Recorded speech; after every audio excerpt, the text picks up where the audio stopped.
it's the only place I've ever been in Virginia. So the show was from UVA, which visit a friend of mine. To show my age, I went to visit a friend of mine who was on the basketball team. And I remember the weekend so vividly.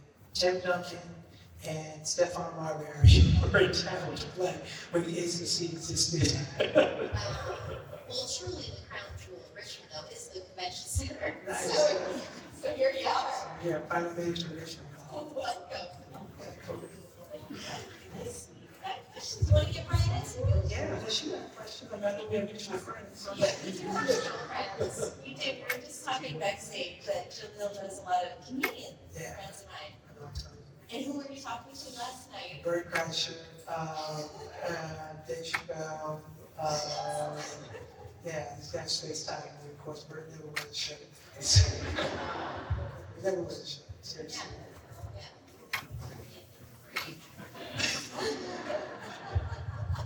It's branding, right? It is branding. Right? If you don't wear a shirt often enough, then they just start letting you in places. They go, I know he's the guy with the shirt. But we have a dress code. No, he tips very well. Tips very well with no shirt. Yeah. It's smart to be known for something that's just easy to do, right? Of course. I mean, I feel like Adam Sandler started that trend, and Bert's taking it to the next level. Yes. Oh, God, you're so right about Right? that. Talk about a guy that can go to five-star hotels in basketball shorts. Yeah. Right? Exactly. And the dress code doesn't matter. You made his own dress No, code. no. Love it. Adam Sandler truly, I have worked with him, has his own dress code. That's amazing. Yep. Yeah, I love it. Well, this is how we're going to do this. So I think we'll go in and out of questions from the crowd. And Okay. I told everyone one question each. Okay. And at the end, by the way, everyone, if you want to be part of this, we're going to do one big selfie together. Okay. Like, we'll do one big photo together. Cool. Okay, That's what's hi, up. what's your name? My name is Aaron. What's up, Aaron? What's up, Jaleel? How you doing? You came to my table. Yeah, yeah. I remember faces. Family Matters, or as I used to call it as a kid, the Urkel show, was a big part. Was a big part of my big part of my childhood, and I just want to know if you can remember what was a scene or episode that meant the most to you. Oh, gosh. There really are so many. My favorite really are the first 6 seasons. 8 and 9 were kind of tough because I was in college, and I just think the tone of comedy and was changing. But just if I had to pick one, if you're just going to twist my arm, I would have to say Stephon. Oh yes. The first Stephon episode, and that was only it was because for me, I don't think you guys realized how much I was living in a bubble. So and when I say that, I mean like we didn't have all this social media and stuff back then. So whatever you didn't write me that wasn't delivered to me in a box or by letter, I didn't know. So I really had no idea how much that character just affected you all. And I'll never forget the scream from the audience. There's kind of a rule in comedy where you don't want to break character, right? So it's when the laughs really start getting high, we gotta stay straight faced and stay in the scene. So I took pride on not breaking character, and the roar from the crowd when I walked in that white suit, it made me want to break character and just be like, "Are you for real?" And I was like, "This is how I am every day." And it was just like, I actually thought the character was boring. I didn't really want to play the character. I was just kind of like, "Oh, whatever." And all credit to David Duclon, my former executive producer. He was like, "Jaleel, people need to see you." And I was just like, "All right, Dave. Man, he just tells Carl Winslow he's lost weight when he hasn't." But I'm like, "All right." So that has to be hands down my favorite scene. If you're just gonna pull one out of me. Thank you. Oh no, thank you. It sounds like you almost accidentally or maybe just naturally created something beloved. Yeah. That's so Urkel of you. I love it. You just turned Urkel into a verb. It was. I marvel over the difference in times. Yeah. That's all. I really, really do. Just the impact that we were making on people, and such large numbers. is not something that's so easy to do in this day and age, where everybody's watching the same thing. Yeah. Everybody's connecting to the same thing. And you know, people even ask, well, why Richmond? Why would you come here? And it was like, I actually, believe it or not, this is my first Comic-Con for this year. I don't do a lot of them. I intentionally like to go to places that are a little bit more remote. And that's because I feel like the connection that we made with fans is actually deeper here. You know, sometimes in the more metropolitan cities, you know, in New York's and LA's, whatever, it's a little more hustle and bustle, me, focused on what I want to get out of life. And so I think when you come to these parts of our country, you really kind of get a chance to feel and see our country. So, Yeah, what was that? absolutely. You're next. Sure. Hey, what's up? What's your name? Hey, my name is Ray. Hey, What's up, Ray? Hey. I of course grew up with watching Family Matters, and you know, it's an iconic role as Urkel and Stefan. But another one that I always hear your voice as a kid is in Sonic Underground. Hey. Yes. And I wanted to know, would you ever do anything with Sonic at all, ever? Oh, would I ever do? Yeah, again? would you ever jump that So, kid? I mean, listen, if I were ever asked to do anything with Sonic again, I certainly would. That was my high school side hustle that I'd never even...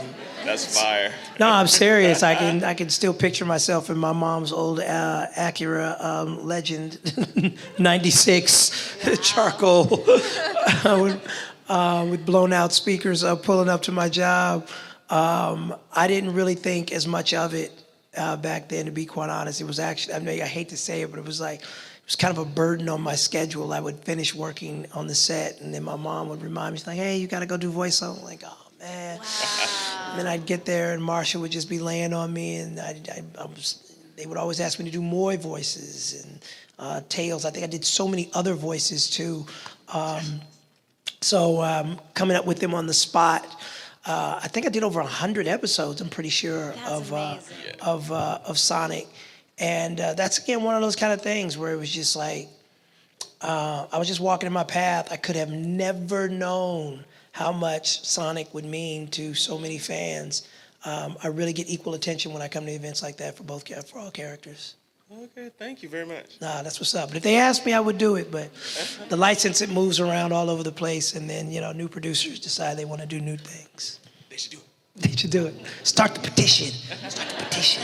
Yeah, heck yeah. What's up, Prince Eric? Step on up.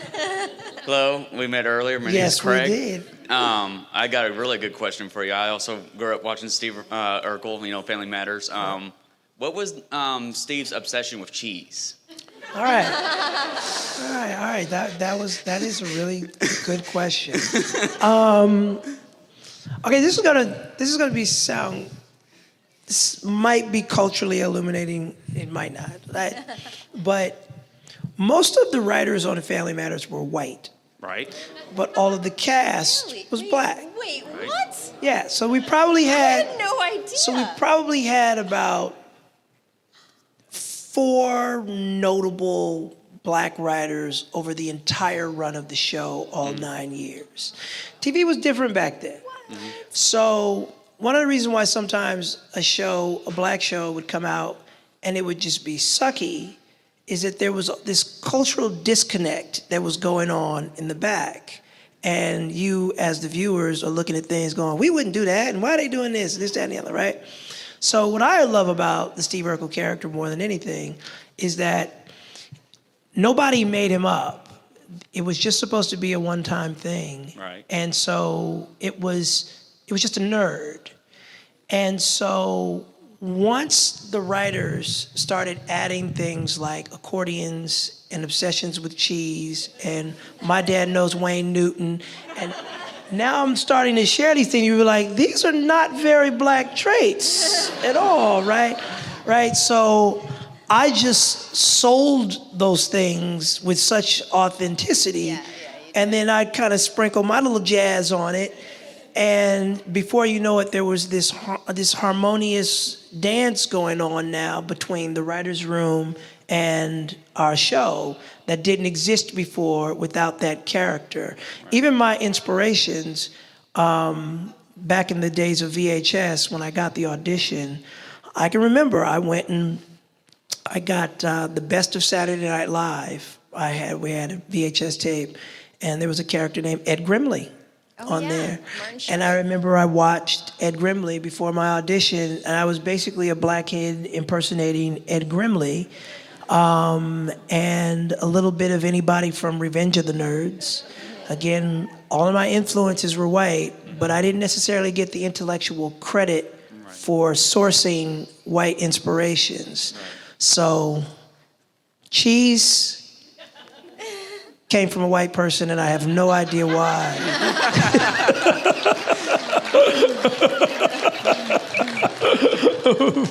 But I do love cheese. I was just going to ask that. That was my next question. Like, how do you really feel about cheese? Who doesn't love cheese? I love cheese. Does that help your question? Yeah, thank you for your time. Yeah, that's a great question, Craig. That was a whole ride. He said it though. Craig said, he says, man, I got a great question for you. That was great. Craig owned it. I never knew that about the writers, and it's not something I thought about either way until you just mentioned it.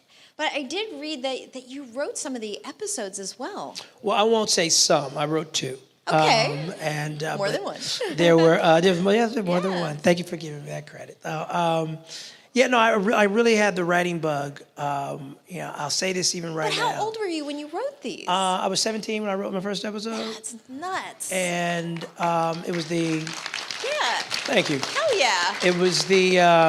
It was the Grandmama episode where we had Larry Johnson on. Wow. That was such a moment for me because I got an idea in like August. I remember it very vividly. I called my contact at the NBA. She put me in touch with Larry Johnson within a day. I talked to Larry. I asked him if he would do the show. And then I went to a Foot Locker, actually a Foot Action, at the mall. And I asked them, could they give me one of their posters that they had selling Con shoes at the time. And I marched right into my writer's room and I said, listen, I've got this idea. Here's the arc of the story. And David Duclain asked me, well, do you think he would do the show? I said, I spoke to him last night. He said he's totally on board. And from getting an idea in August, we shot it by top of October. It was our highest rated episode in November for that year. Holy. And so for me, it was such a delusional exercise because I thought TV worked that way. Yeah. And I didn't realize that at 17 years old, I had this unique influence and power to be able to come up with an idea like that and literally within months be one of the highest rated episodes on television. So when I got to college and I was done with the show and I wanted to create more shows and all of a sudden I got thrust into the world of adulthood, I'm like, it doesn't work this way. No, it doesn't. Like, no, if I see it in my brain, I'm telling you, it works. It's good, et cetera, et cetera. And I ran into a different politics. So even at my age now, it's kind of weird.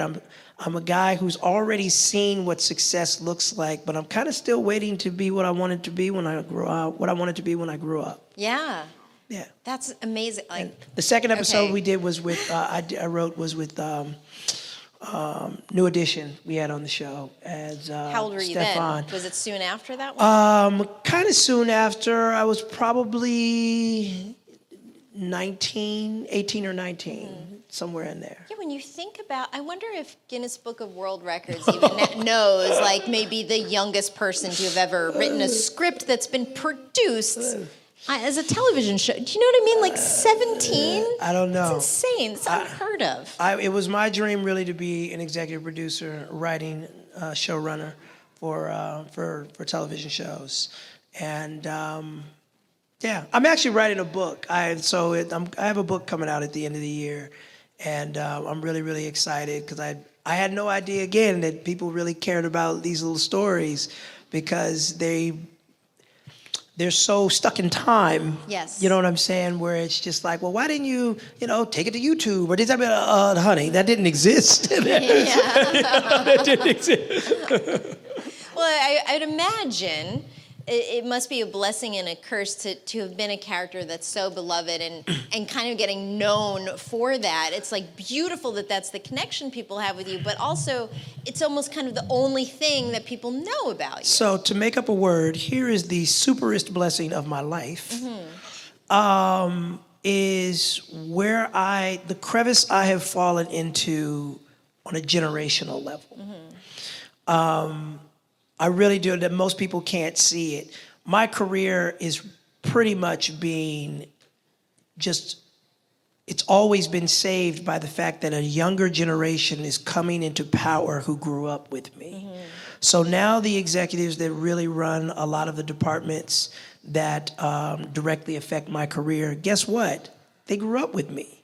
So some of the snobbier ones that, may have preferred more prestige television on another level have moved on or been canceled.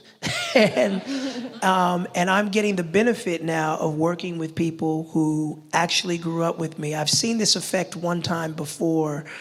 It's happened, I'm sure, a lot, but at least one time where I caught it, where it's like, people wouldn't even really know who Pam Grier is, but Quentin Tarantino is like, she was my favorite actress and I watched her in everything she ever did. Yes. And I'm gonna make Jackie Brown and I'm gonna uphold her legacy. And it's because, finally, generationally, somebody who grew up watching what she did caught up to her career. So that's happening for me. I've got all of this cool stuff coming out. Some I can talk about, some I can't. I'm the host of a new game show called The Flip Side.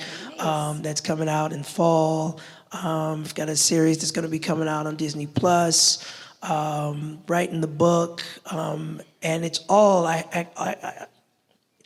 have to thank all of these people, quite frankly, who have just crossed over from 40 to 50, who are like, man, I grew up with you. Let's go make something. Yeah. That's amazing. I love it. I love it. This is so great. I can't wait for this book. Thank you. Hi. How you doing? Doing great. So some of the episodes of Family Matters touch on really serious things like drugs and gang violence. Yeah. And I wondered, being Urkel, who's such a funny character, did you feel like you were just trying to be the comedic relief and lighten those episodes, or did you feel like you had to somehow be serious and treat that with some seriousness for the kids watching too? Question. I don't think I ever looked at anything from the standpoint of just being Urkel. Comedy is comedy.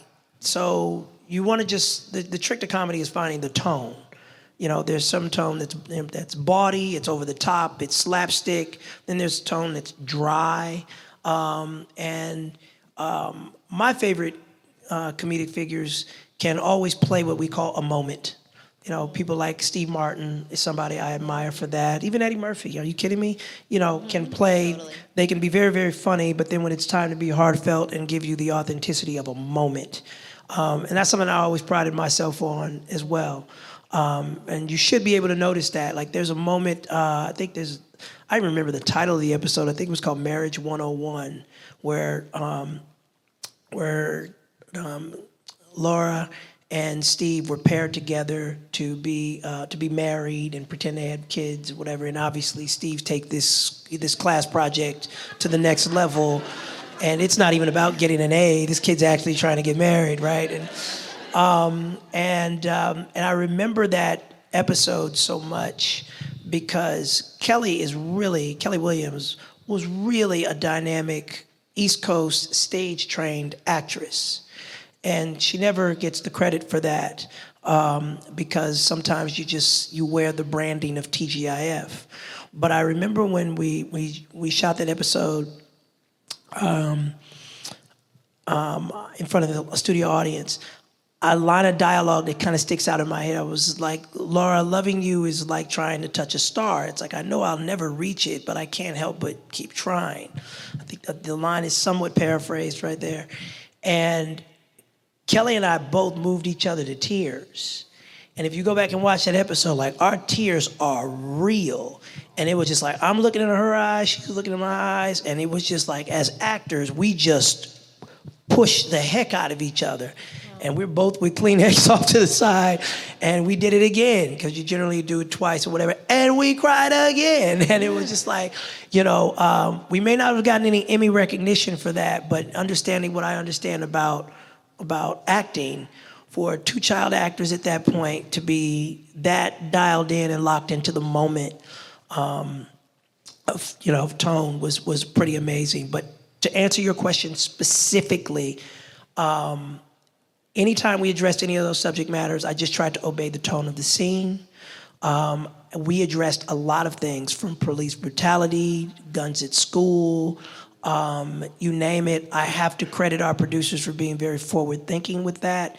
Again, with the TGIF branding, sometimes the fact that we even addressed those things kind of got glossed over.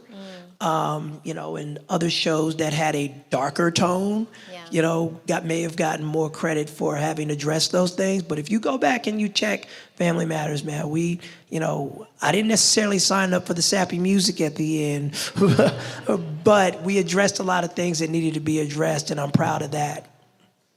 That's awesome. I love that question. So, Jaleel, you've been in entertainment your entire life, pretty much. Yeah. How? 40 million years. How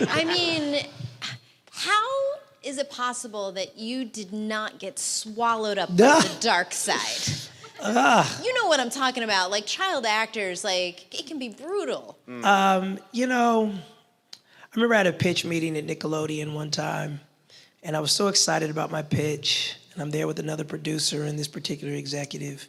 And at the end of my pitch, you're waiting for feedback from the executive, and he just looks at me and he goes, how come I've never seen your mugshot anywhere?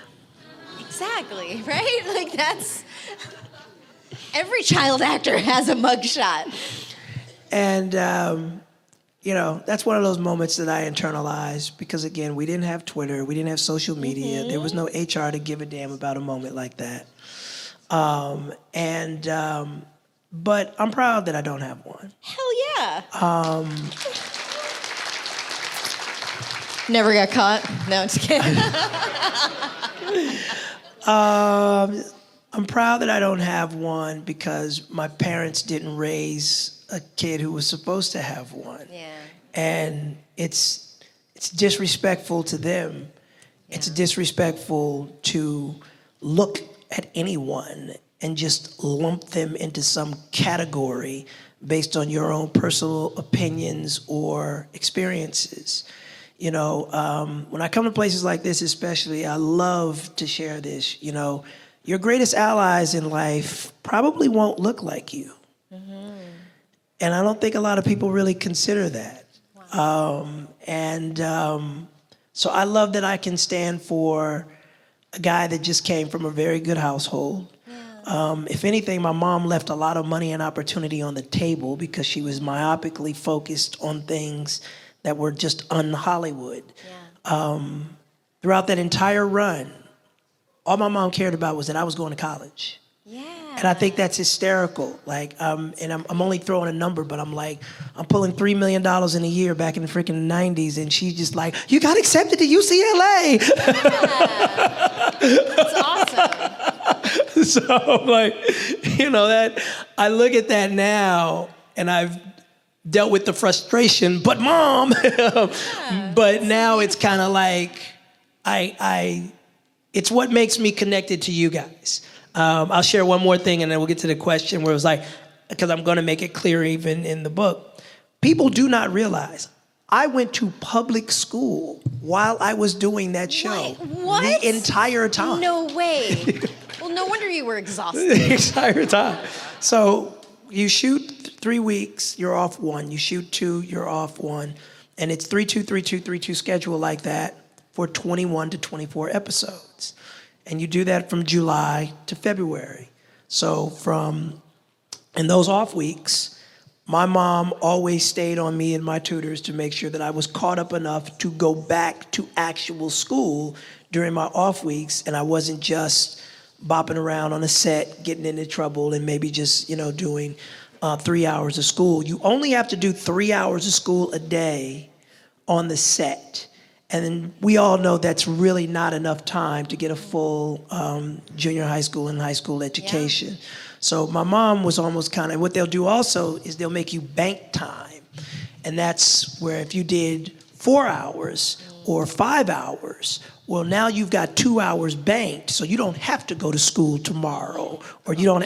So you can see how she's like, oh, damn, that's not an education. Look at her face, right? It's right. So my mom eschewed all of that nonsense, and was like, oh no, you know.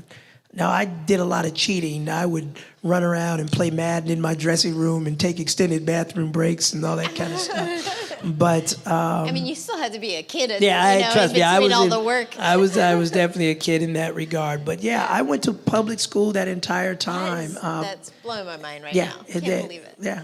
Wow. You could get away with that when there were no camera phones at school. Wow, that's amazing. Hi, what's your name? Hi, my name's Adam. Hey, what's happening, Adam?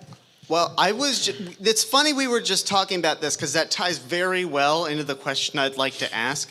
You mentioned back when you were working on Sonic Underground, and by the way, I grew up with Adventures of, and Sonic was kind of one of my role models, so thank you. That's what's up. I just gotta know, how did it come about that they had you playing Sonic, Sonia, Man, all of these characters at once? And more importantly, did they pay you enough? No, they did not pay me enough. I mean, listen, it's the nature of the business. You know, there's moments where you get overpaid, and there's more moments where you get underpaid. I try not to focus on that. It all tends to even itself out if you stay in your purpose. Yeah, it saved money to do it. You know, basically, I got the job of Sonic because I was the biggest star on TGIF, and the way executives think, that audience would roll into Saturday morning. And so that started off with the darker version of Sonic, or Saturday morning, and then from there we did other versions. But that's the way executives think. It's like, oh, let's get the star from Friday night to be the voice of Sonic the Hedgehog for Saturday morning. And they were all just like, oh, let's just get this person to do multiple voices. We can save money that way. Yeah, so in that way it was kind of like, That's what it boils down to. Yeah, and in that way, you know, that's where, okay, talent can maybe prevail, because like I told you, it was my high school side hustle. I'm like, yeah, I might not have necessarily wanted to do it, but I'm pretty competitive about meeting the standard of whatever needs to be done. So we got it done, and you guys still talking about Sonic today. Yeah, heck yeah, that's great. I mean, you did great for everything, all things considered. Thank you. Appreciate you, big thank dog. you. Great question. Hi, what's your name? Good afternoon. My name is Don. Don. Hi. So I have a question that fits well with your pitch mean in Nickelodeon. So I'm speaking in common sense right now, but this question will be in common sense.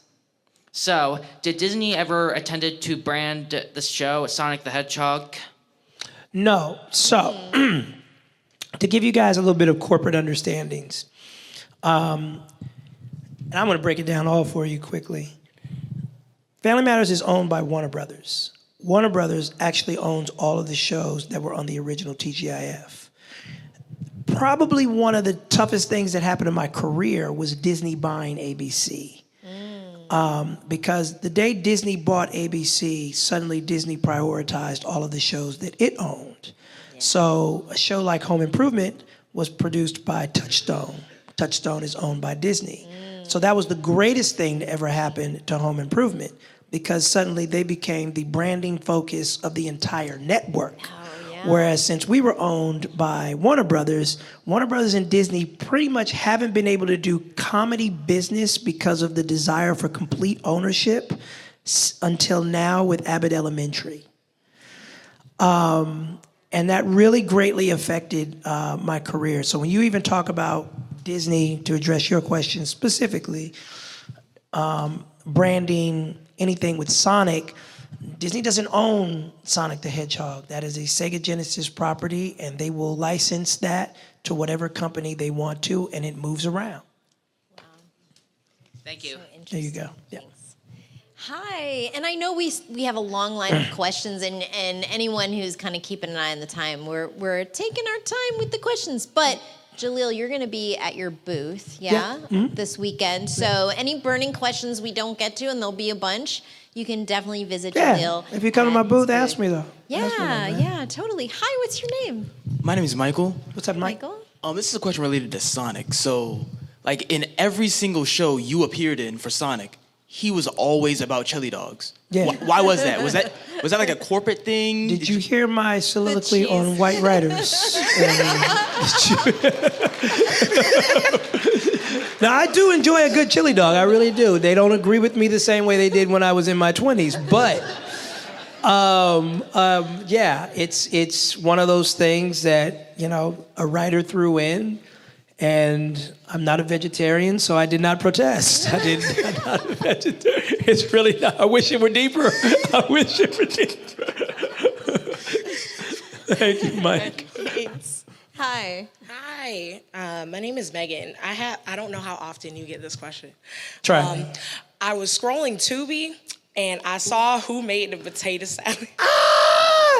Because the title was funny, so I had to watch it. That's my love letter to black people. Do you have any memories, any stories from that set, or something really? Listen, again, I've learned to accept that a career is just this winding roller coaster thing, and so at my age, I think what I enjoy the most, you guys would never believe it, is the randomness of what someone will enjoy. So someone may say Stefan, another person may, say Who Made the Potato Salad as I'm getting my bag at baggage claim. Another person is like, I loved you in Big Fat Liar. I watched that movie 10 times. And that's, now that you're older and you can appreciate the totality of that, it's fantastic. But Who Made the Potato Salad, my biggest regret with Who Made the Potato Salad is... I was asked to star in a movie I could have paid for. I could have just owned the damn movie. When I found out the budget on the freaking movie, and I'm still friends with Coke Daniels, the director, to this day, that could have been my first foray into going down more of a Tyler Perry path. But again, when you're young and you're a kid and you've got... I didn't necessarily receive the best advice about my early 20s. Early 20s is a tough time to navigate in Hollywood because you're not really old enough to play a leading man, and then you're coming off what I was just coming off of. I just remember that being an insane shoot that just, gosh, there were so many things we needed that we didn't have. There was a possum in the makeup room. I remember they could only afford one table setting for Thanksgiving dinner. And so one of the toughest scenes to shoot in all of film is a dinner scene, because you have to put the camera at all of these angles anytime. So if I talk to you, that requires all different camera setups. That's one of the toughest scenes to film. So we didn't film the Thanksgiving dinner in one day, and we had to come back the next day. The prop guy covered the table in a hot room with a sheet. And when we came back the next day, he took it off, and you couldn't even put your head forward because the food stunk so bad. It was such a low-budget movie. So when I found out the entire budget of the movie, and I'm like, I could have afforded to keep buying more food for us. It was quite an eye-opening thing. I think it's hysterical because it was D. Ray Davis's first movie ever. Clifton Powell was in the movie. I worked with some pretty amazing people. And I don't think sometimes in these smaller comedies that people realize what the actors were, the duress that the actors were under to get certain shots done and get to meet certain budgetary and time restraints. All right, thank you. That's great. Wow, that's so crazy. I have a million questions myself. again, so beloved character introduces us to you, but getting to listen to you and learn about you a little more, I'm so curious, how do you start your day? Do you drink coffee? How do you take your coffee? Wow. What's your day like? I don't. I took a little test, and caffeine's not so good for me. So I don't touch coffee. Generally, like a light breakfast. I'm a late riser. My lady is up super early in the morning. Like by the time I'm opening my eyes, she's already, worked out and showering and headed down to her Zooms. Yeah, I'm a late night person. What do you do for fun? For fun, I'm a foodie. I love dining out with friends. You like cheese? You're good, you. You're good. I love traveling. There's a difference between a vacationer and a traveler, and you have to know the difference too when you travel with other people. Otherwise, you'll have fights. I'm like 70% traveler, 30% vacationer. So I love museums. I love seeing historical places, landmarks. I love table tennis. It's a low key thing I will do. I used to love basketball. I still love basketball, but I just stopped wanting to guard people in their 20s. So I put that down. I love the NFL. I love going to games. I love skiing. I've been skiing since I was 10. And I'm a pretty eclectic dude. I love sushi. I'm a culturalist. You got a ping pong table in your home? Yes, I do. Yeah, you do. I love kind of dipping my toe into any culture that will welcome me and learning. What's your favorite country you visited? Favorite country I visited?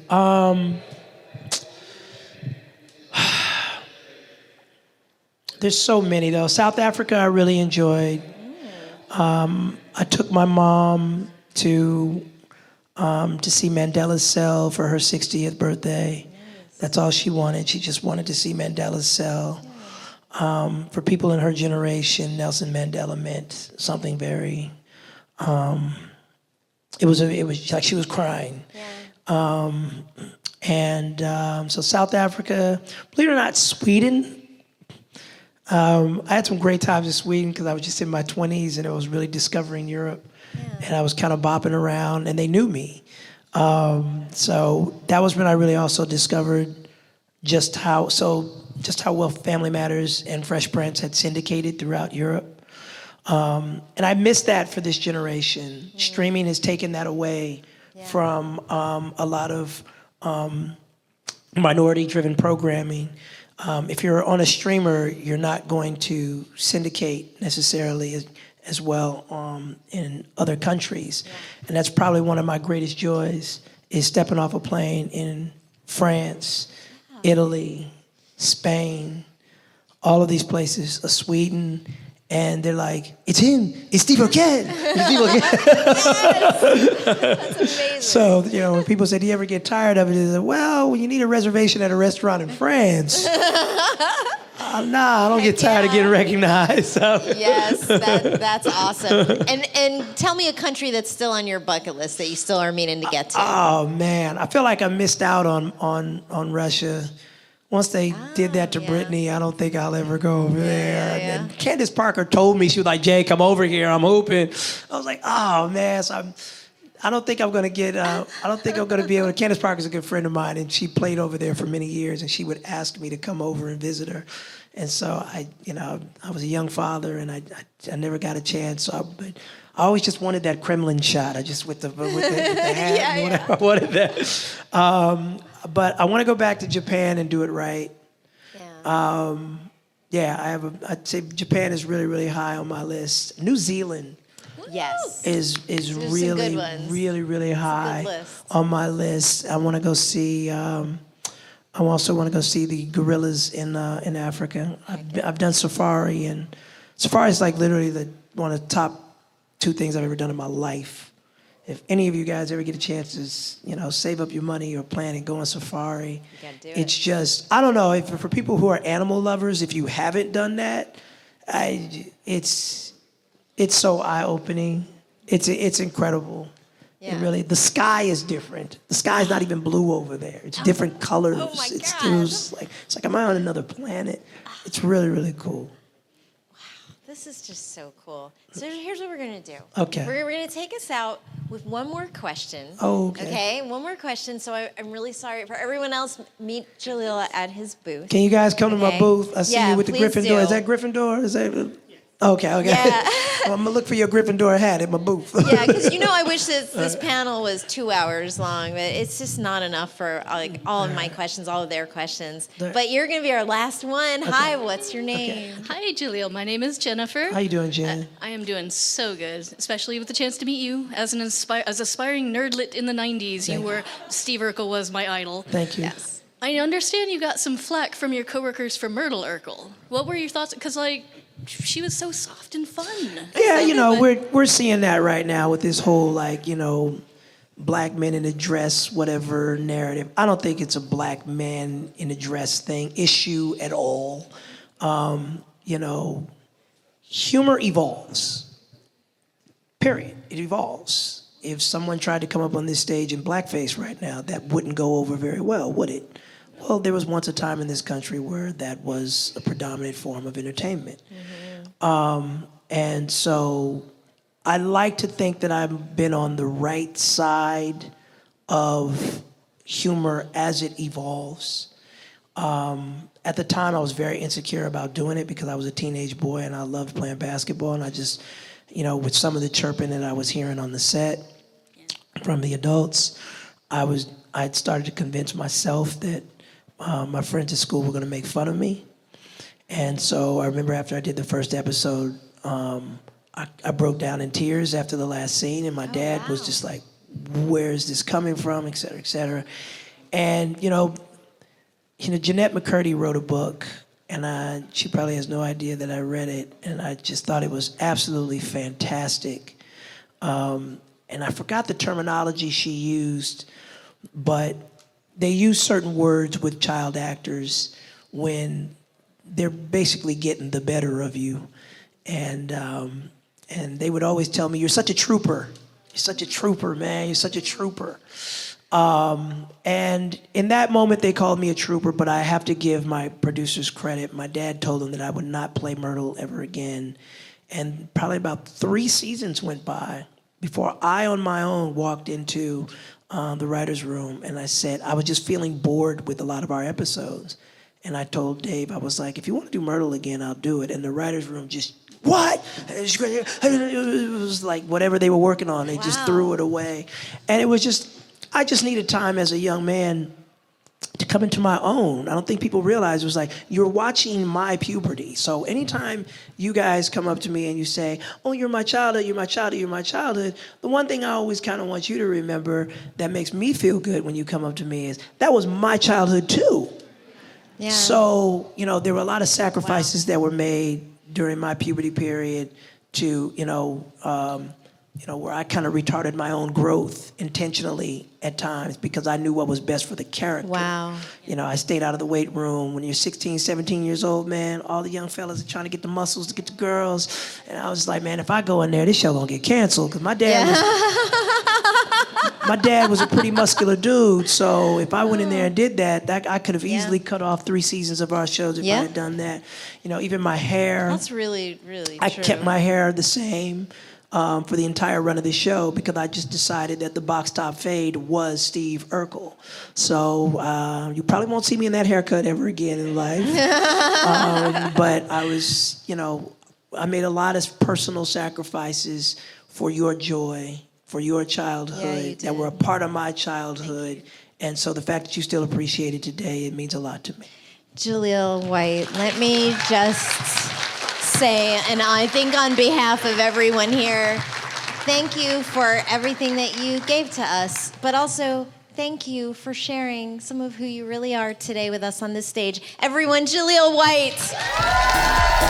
Yes, that was so good. Stay for a moment and be part of our selfie, everybody. Come on up close to the stage.